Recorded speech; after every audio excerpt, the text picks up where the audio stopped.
What are the best and worst case scenarios for Chris Kreider, Filip Chytil, and Barclay Goodrow for this upcoming season? And will this be the Rangers' third line on opening night? We debate on today's episode of Locked On New York Rangers. You're Locked On the New York Rangers, your daily podcast on the New York Rangers. Part of the Locked On Podcast Network, your team every day. Welcome back, Blue Shirts fans, to episode number 886 of the Locked On New York Rangers podcast. I'm your host, John Chick. Just want to thank you guys, as always, for making Locked On New York Rangers your first listen every day. We are free and available on all platforms, including YouTube, and we are, of course, part of the Locked On Podcast Network, your team every day. So, yeah, going to continue our fun-filled offseason series here. Best and worst case scenario. It's just what it sounds like. We take a look at every single player on the New York Rangers who I believe will be a part of the opening night roster, and we go through all the best case and worst case scenarios of every single player. We've already covered the goalies. We've covered the defensemen. We've covered what I think will be the fourth line, and we're going to cover today what I think could be the third line. Don't read too into, the line combinations that I'm going with. We'll have a more detailed episode right before the season starts where I really look at line combos and really put a lot of thought into it. But for right now, we're kind of just running through the roster. But right now, like I said in the intro, going to go with the third line of Kreider, Chytil, and Goodrow. And we'll start with Chris Kreider on the left wing, work our way from left to right. Chris Kreider, now 32 years old. This past season, 79 games for the Rangers, scored 36 goals, the second most of his career, only second to the season prior. 18 assists, 54 points. 54 points is also the second highest total of his career. He was also a plus 21, the second best plus minus of Kreider's career, and the best since the 2014-2015 season. Average 18 minutes, 25 seconds of time on the ice per night, second most after the year prior. 128 hits, 24 block shots. And as far as his contract is concerned, Chris Kreider, now in the fourth year of his 7-year contract that he signed with the Rangers right around the 2019-2020 deadline. It happened right at the 0 hour there where the Rangers had to either trade Kreider or extend him. You couldn't risk losing him for nothing, given that the Rangers weren't really in the playoff chase that year. And contract carries an annual cap hit of $6.5 million. Of note, this is the fourth and final year of Kreider's 7-year contract where he has a full no-move clause. After this season, and specifically July 1st of next year, he will no longer have a full no-move clause. He will have a partial no-move clause where he submits a list of 15 teams that he cannot be traded to. I am not advocating for a Kreider trade or anything like that, but we know how tight the cap space is right now, and nothing can really be ruled out. It's something to keep an eye on at least. I don't think it would happen as soon as, this upcoming offseason. I think for sure the Rangers, at the very least, they should have this championship window open for another 2 years here. That's at a minimum. Could he be traded before his contract ultimately runs out? It's at least possible. But again, I am by no means advocating for that. And I would think the Rangers, I know Barclay Goodrow makes less money than Chris Kreider, but I would think they would look to trade Goodrow before they trade Kreider if they really needed some cap space. But as far as best case and worst case scenarios, we're going to do what we always do, start with the worst case, end on the good stuff, and in the best case. So worst case scenario, I think with Chris Kreider, the first thing that pops into your head for anybody that's watching this team or been watching this team for any amount of time, the inconsistency. We could see that kind of rear its ugly head as it has obviously done in the past. And, this one's pretty self-explanatory because, again, anybody that has been a Ranger fan for any amount of time, I mean, a lot of people listening to this, I'm sure, have been Ranger fans long before Kreider even joined the team, but he's been with this team now for more than a decade. And what's the one thing that's kind of held him back and kept him from becoming a truly year in and year out elite player around this league? It's the inconsistency. He'll be hot for a while. He can carry a team offensively. It's not hyperbole to say that when Chris Kreider is at his best, he is legitimately one of the best players in the NHL. And like I just said, he can carry a team offensively when that's happening. But by that same token, he'll have a stretch like that, and then he'll kind of just disappear for 4 games, 6 games, 8 games, whatever it might be. Very hot and cold, very up and down through his entire career. And I think in a worst case scenario, that continues to be, something of an issue for Kreider. I do think these past 2 seasons, we've seen him be a more consistent player than he's ever been in his entire career. His goal total would certainly suggest that over the last couple of seasons here. But yeah, I mean, in a worst case scenario, the inconsistency, and the quote unquote disappearing act that continues to plague Chris Kreider for this upcoming season. I think also in a worst case scenario, and this goes beyond just Kreider, you could really lump in all the veterans and everybody in the leadership group into this category. But I think it applies maybe more so to Kreider than any of the rest of them, simply because he's been here the longest. Maybe there's a little bit of a disconnect between Chris Kreider and the Rangers' new head coach, Peter Laviolette. One concern that Ranger fans seem to have with Laviolette, and I do think this has at least some merit. Laviolette, you think about him and his personality, big fire and brimstone guy, very intense coach. As we've, found out from talking to some other Locked On hosts, he does have kind of a lighter side to his personality that you see every once in a while, but he is, really intense, and he is a very demanding coach. And I'm just wondering, you've got leaders on this team that include Kreider, that include, Mika Zibanejad, Artemi Panarin. They all wear the A's. And, you don't really, I mean, they lead in their own right. They're kind of lead by example kind of guys, but they're not big rah-rah, intense, in your face kind of leaders. And so you just wonder, and again, it's not just Kreider.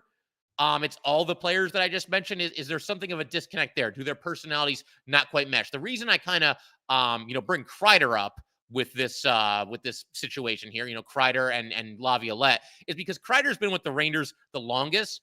And just like us as the fans, Kreider's used to Laviolette being the enemy. Kreider's been here forever. He's been a Ranger while Laviolette was the coach of the Flyers. He's been a Ranger while Laviolette was the coach of the Washington Capitals. He's used to going against him. He's used to getting into big-time physical matchups with some of these Laviolette-led teams. Certainly there have been some moments where players on Laviolette coach teams have crossed the line, and the Rangers and Laviolette coach teams have been in some wars over the past, however far you want to go back, I guess more than a decade now. We're probably talking at least 15 years at this point. But yeah, I mean, that's basically what's happened. Obviously, most recently and most notably, perhaps, the whole Tom Wilson debacle from a couple of seasons ago. Kreider and a lot of these guys on the Rangers, they were Rangers when that was happening, and Laviolette was the coach of the opposing team. So, there could be a little bit of a disconnect between Kreider and Laviolette. Kreider is the elder statesman of this team, but, if you listen to the Rangers, they seem pretty happy that Laviolette's going to be the head coach, and I would imagine, Kreider, he's taken his game basically to a whole new level the last couple of seasons here, and I would imagine this shouldn't be too much of an issue, but I suppose it's at least possible that, again, there's just something that's a little bit off between Laviolette and some of the veteran leaders on this Ranger team. I think also in a worst-case scenario, maybe Kreider's speed starts to go a little bit. I don't think we're there quite yet. Kreider is 32 years old now, so obviously entering what is clearly the veteran phase of his career, if he wasn't there already. But yeah, Kreider's one of those guys that you rely on for some speed. The Rangers are not a team that has a surplus of speed. It's funny because, and I've talked about this before on this show, I don't really see the Rangers as like a slow team, quote unquote, but I don't really see them as a fast team either. There aren't really any speed demons out there, save for maybe Kreider, and you could probably throw Filip Chytil in there as well. So with Kreider getting to be 32, maybe he's not, the absolute burner that he used to be. We've seen him compete in the NHL skills competition in a couple of different seasons for fastest skater. Maybe he starts to fall out of that group a little bit, but again, 32, it's not ancient. I don't think that's going to suddenly just leave him. That's not gonna all of a sudden this year. That's not gonna be part of his game. His speed. I think he'll be able to move just as quickly as he always has. And if there is any drop off, I don't think it's gonna be significant to the point where it's like, wow, Kreider can't move anymore. I don't think we're anywhere near that point. But let's go ahead, turn our attention to the best case scenarios.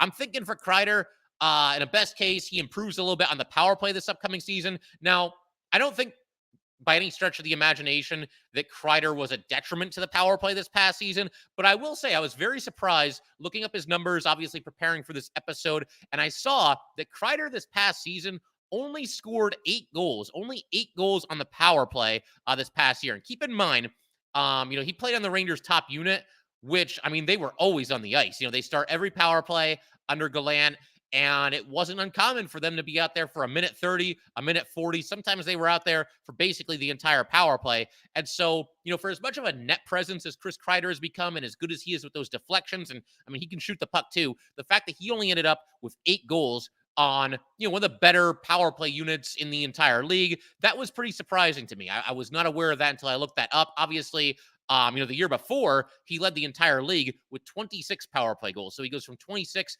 to 8, while the Rangers are on the man advantage. So there was a drop off there, and I look for him to, be comfortably at least in the double digits for this upcoming season. I'd have to imagine he'll be on the top power play unit and he'll get his chances just like he always does. So I'd like to see Kreider improve a little bit more on the power play, basically just score a few more goals on the power play.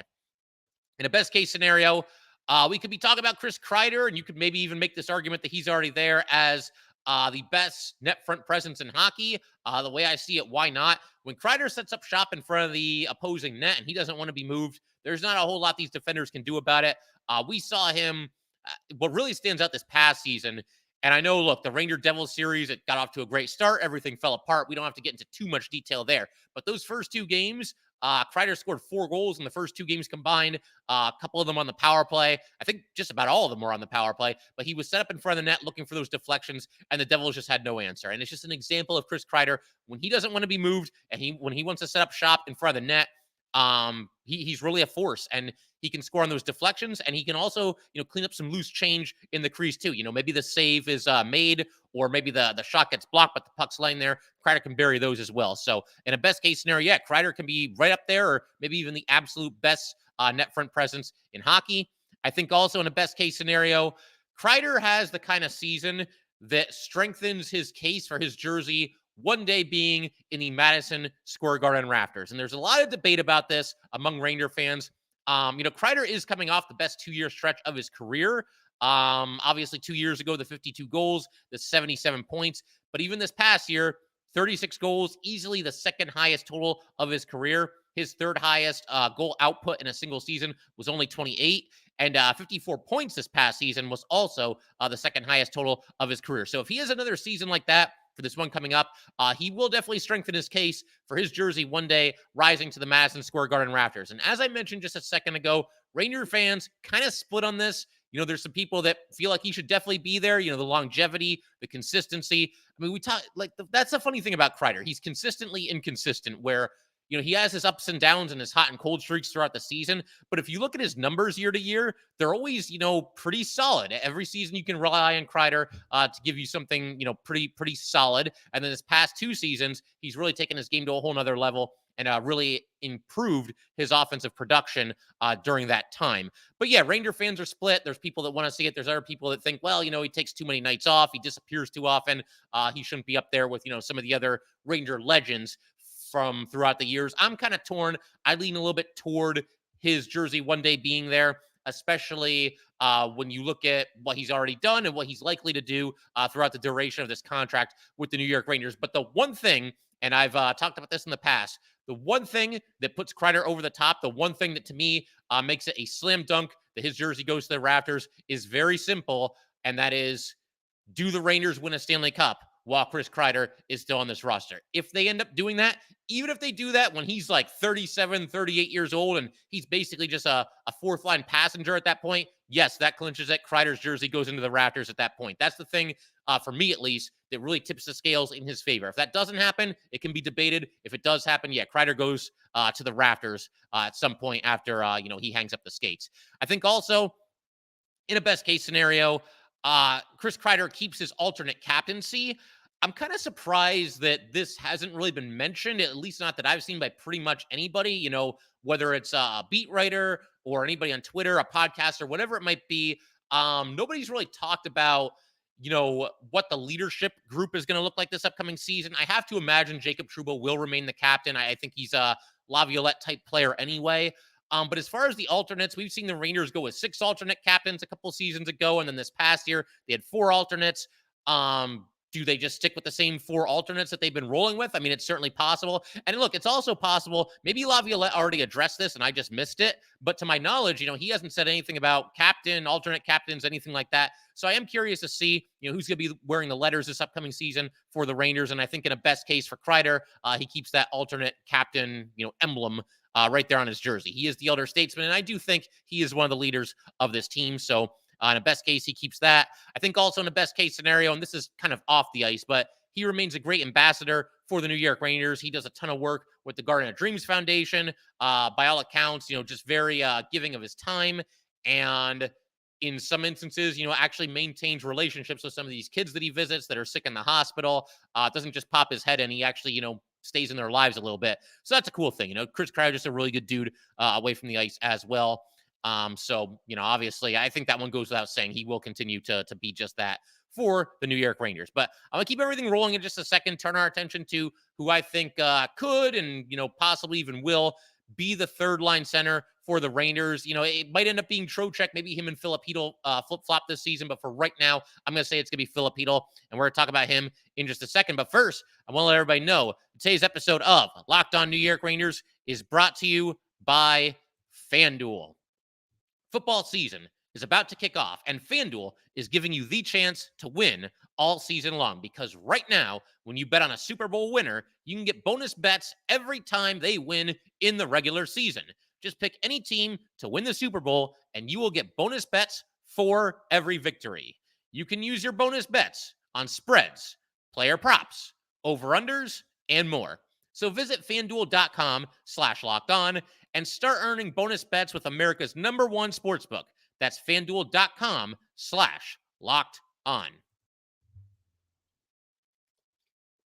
All right, we just want to go ahead. Thank everybody, as always, for making Locked On New York Rangers your first listen every day. We are free and available on all platforms, including YouTube. And for the everydayers, you guys are going to want to stick around. Going to line up some guests, line up some crossover episodes. Keep an eye on the Alexis Lafreniere situation.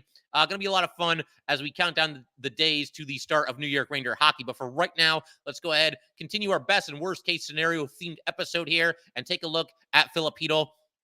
Now 23 years old, going into his 7th season. 7 seasons for Filip Chytil with the New York Rangers, if you can possibly believe that. But as far as his stats last year, a bit of a breakout season for Filip Chytil. 74 games, career high 22 goals, career high 23 assists.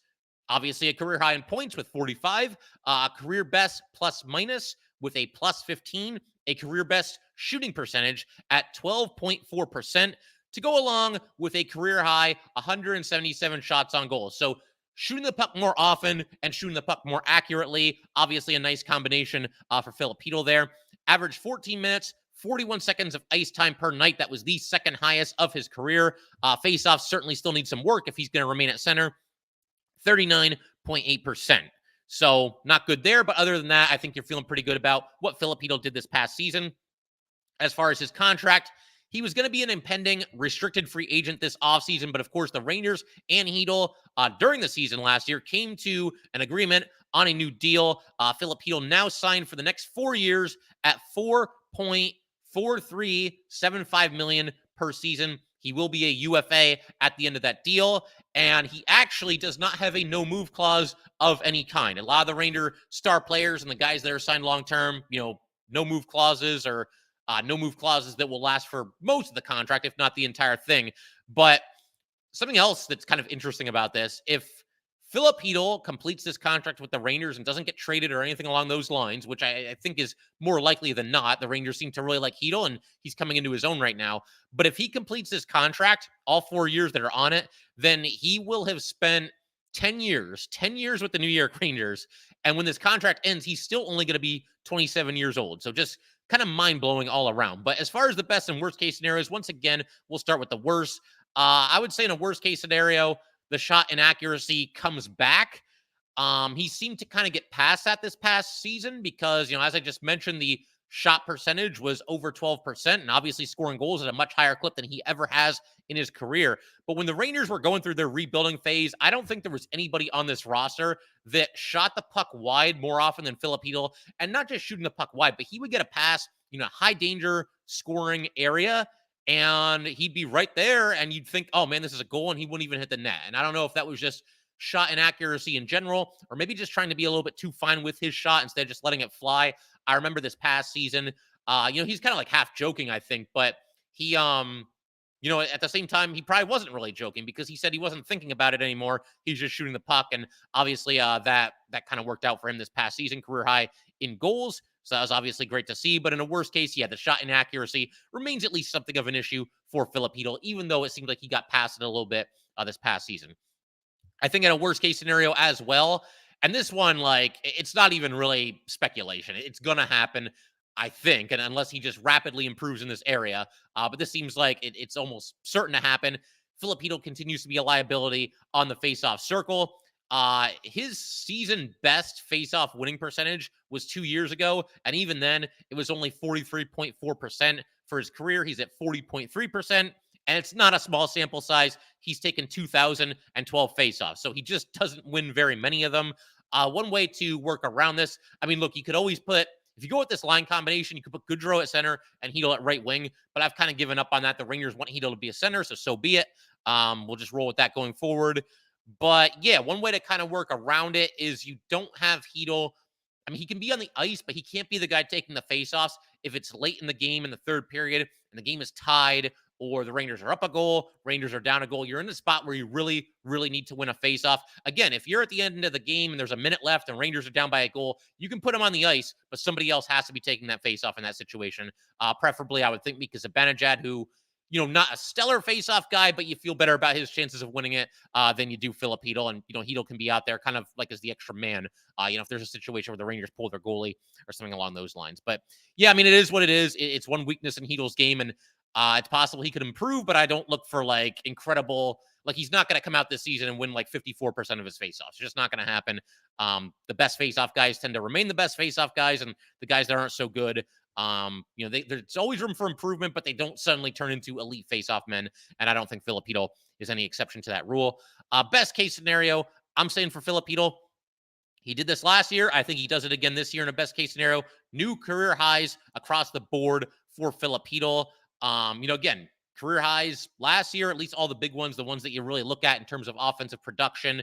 More confidence for Filip Chytil. He seems to be playing with more confidence, certainly starting last season. Better shot accuracy. We saw that this past season as well. And I think also something that's going to help Filip Chytil, I expect him to have a bigger role on the power play. I don't think he'll crack the first unit, although I certainly wouldn't rule it out. But I get the feeling that he's going to be kind of a staple on the second unit. And that kind of leads me into the next thing I want to talk about as far as best case scenario for Filip Chytil. So we might as well just dive right into it. Once again, a bigger role for Filip Chytil on the power play. Again, it's hard to see him cracking the top unit. Never say never. Maybe they kind of spread the wealth a little bit. Maybe they break up that top power play unit that was together for so much of last season under Gerard Gallant. Obviously Peter Laviolette's here. He might do things a little bit differently. But I think the more likely situation is Filip Chytil is out there for the second power play unit. And you could see a little bit more balance as far as the first unit and the second unit. The power plays where the first unit isn't necessarily out there for a minute 30, a minute 40, like we talked about before. Maybe a little bit more of an even split. And if that's the situation, then I think Filip Chytil's numbers get an uptick because he'll get more time on the power play. And I could also see Filip Chytil sort of being on that second power play unit, what Mika Zibanejad is on the top power play unit. Mika's kind of the sniper, the Rangers, sometimes to a fault. They really look to feed him for those one-timers. I could see Filip Chytil being kind of like the designated shooter on the second unit. A lot of guys are going to look to get him the puck and get him the puck in those high-danger scoring opportunities. And Filip Chytil's got a great shot, and he could take advantage of it, assuming, again, that it remains accurate as it did last season. But yeah, I could see Filip Chytil, once again, kind of playing the Mika Zibanejad role on the second power play unit. And if that's the case, once again, I see an uptick in his offensive production, his numbers, and ultimately probably a new career high in goals scored. That's a best case scenario, once again, for Filip Chytil. I think also in a best case, and this is something that could very easily happen, he becomes the latest beneficiary of the Panarin bump, what we call the Panarin bump. Now, obviously, if this is going to happen, he would obviously have to move up the lineup into, presumably the second line, and you'd have a second line of, I don't know, Panarin, Filip Chytil, and then any number of players could end up right wing second line. Right now, I have Blake Wheeler there, but I mean, Kakko could end up there. Maybe Goodrow, Lafreniere could switch sides of the ice. He could be there. We'll see. The Rangers do have some options, but regardless, anybody who plays with Panarin seems to see an uptick in their offensive production, whether it's a high draft pick, a low draft pick, homegrown players, veteran journeymen, NHL, AHL swingmen. Every single player that we've seen play on the Panarin line on the New York Rangers has gotten the Panarin bump, except for Vitaly Kravtsov, but that's a whole nother story in and of itself. But because Panarin has been a Ranger, for the last handful of seasons, that's one of the biggest things that he's brought to the table is he's able to elevate the game of other players, whether it's Ryan Strome, Jesper Fast, Colin Blackwell, Goodrow, Trocheck this past season. Trocheck had better offensive numbers for the Rangers this past season than he's had in a long time. Andrew Kopp, while he was here, I think he certainly did more offensively than we thought he might, and a lot of that was with Panarin. So for somebody as talented as Chytil, who's already coming off of a breakout season, yeah, I think for sure, him having some run with Artemi Panarin, that'll help him get to the next level if that indeed does happen. But we'll see. I think maybe they start the season with Trocheck if they need a little shakeup, or they just feel like Filip Chytil is ready for that, then maybe the change is made, but we shall see there. Then I think also in a best case scenario for Filip Chytil, he sort of leads the way for the kid line, if they stay together, which I'm not so sure they're going to, but I think Filip Chytil also, in relation to the other players in the kid line, he's somebody that kind of is a great example of a reminder that you need to stay patient with some of the young players.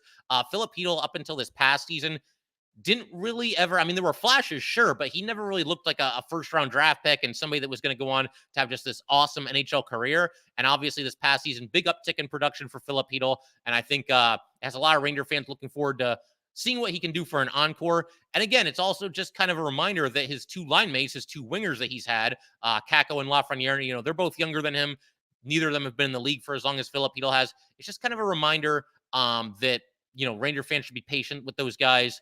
And as far as, that line staying together, Filip Chytil could be the guy leading the way for that group. He is kind of, believe it or not, technically when that line's together, he's like the grizzled veteran of that group, being 23 years old and now entering year 7 of his tenure with the New York Rangers. But yeah, big things expected for Filip Chytil, and definitely looking forward to seeing what he can do. Very, very curious to see how the Rangers are going to use him this upcoming season, both as far as where he lines up in the the opening night roster and what his role will be on the power play. Going to keep everything rolling in just a second. Turn our attention to somebody who I think could be the final piece of this third line, and that's going to be Barclay Goodrow, and we will do that in just a second. All right, so Barclay Goodrow, now 30 years old. As far as what he did last year, played in all 82 games, second time in his career that he's done that, scored 11 goals, tied his career high of 20 assists. He also had 20 in his first season with the New York Rangers, had 31 points. That's also the second most of his career. Once again, only to his first season with the Rangers. I believe he had 33 in his first season with the Rangers, but he was a +3 this past year. Career high shooting percentage for Goodrow of 12.4%, 14 minutes and 10 seconds of ice time, which was actually down kind of significantly from the year before where he got 1643. So make of that what you will. As far as faceoff success rate is concerned, 45.9%. He also had 122 hits and 74 block shots. And as far as his contract is concerned, Goodrow is entering year 3 of a 6-year contract with the New York Rangers. It carries an average annual cap hit of $3.641 million. He also has a limited no-move clause where he can block a trade to any of 15 teams. I think in a worst-case scenario for Barclay Goodrow, the trade rumors persist. And honestly, I'm not even talking for just the rest of the offseason here. I'm talking about like the rest of his contract with the New York Rangers. And as I've said in the past, I like Barclay Goodrow. And really, I think the Rangers could stand to add a few more players like him rather than, send players like him away, whether it's Goodrow himself or, somebody else in his mold. But when you look up and down this roster, you look at the contracts and obviously the star players are making the big bucks. They all have no move clauses. And a lot of them you wouldn't want to trade anyway. So when you look at players that the Rangers could move if they want to create a little bit more cap space, Barclay Goodrow always sticks out like a sore thumb. As of right now, though, and keep in mind this is before Lafreniere signs his new contract, but as of right now, Cap Friendly projects the Rangers to have $10.5 million in cap space at the deadline. It'll probably end up being less than that after Lafreniere is under contract. But again, whether it's this offseason, during the season, during next offseason, 2 years from now, whatever the case might be, Barclay Goodrow's contract, again, it's always just going to kind of stick out like a sore thumb. And I just feel like the Rangers at one time or another, it might be possible that they look to move his contract, not because they don't like him, not because they don't think he brings anything to the table, but just strictly out of necessity. You've got a lot of guys that are going to need new contracts in upcoming seasons. If the Rangers are able to hold on to all these guys, which will be tough to do. But I mean, Ryan Lindgren, Braden Schneider, Kakko, Igor's only got 2 more years left on his deal. So eventually you're going to need some more money, some more cap space. I know the cap is going to rise in, hopefully this next offseason here, but be that as it may, again, it's just difficult to keep everybody. And that's something that we've talked about on here before as well. But as far as, trade rumors and everything, hopefully Goodrow can just block it out. I mean, I think he will. He's a professional and just play the type of hockey that we need him to play. I think also in a worst case, we talked about this with Chytil a little bit, but Goodrow tends to continue to slip in the faceoff department. Again, just 45.9% this past season, the worst success rate of his career. His career win percentage on the faceoff is 50.3%. And look, I know people are going to say, a lot of faceoffs aren't one clean. It comes down to a little bit of a scrum there. And obviously the wingers have to get in there and help out a little bit. That's all true. And that has some merit. But again, when you look at the best faceoff guys around the league, I mean, they stay the best. A lot of the same names are at or near the top of the league every year. They have different wingers every year. So, I mean, to me, it does mostly fall in the center. So again, Goodrow seems to be kind of regressing in that area. But then again, I have him as the right winger here, and the Rangers seem to use him a little bit more on the wing than center. I know last year he ended up as the fourth line center. But I think when this season starts, in between obviously Mika, Trocheck, Chytil, they seem to all be penciled in the center, and then probably Nick Bonino as the fourth line center. The smart money seems to be Barclay Goodrow entering this upcoming season on the wing. As far as a best case scenario, and we talked about this with Kreider, you could basically just copy and paste here. Barclay Goodrow keeps the alternate captaincy.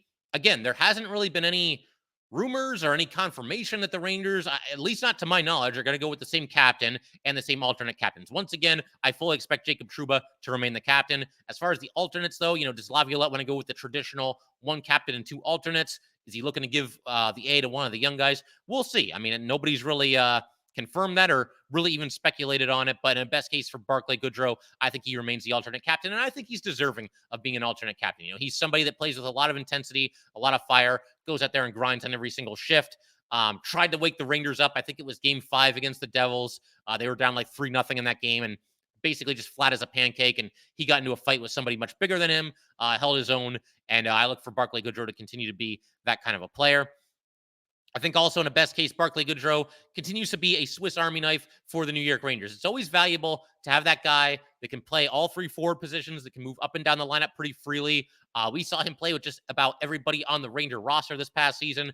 They had a short-lived top line of Panarin, Zibanejad, and Goodrow, and I thought that line actually played pretty well together. You had Goodrow going in and doing all of the dirty work, and as far as him being a detriment to the other two, much more skilled players, I don't think he was at all. He kept up with them and held his own.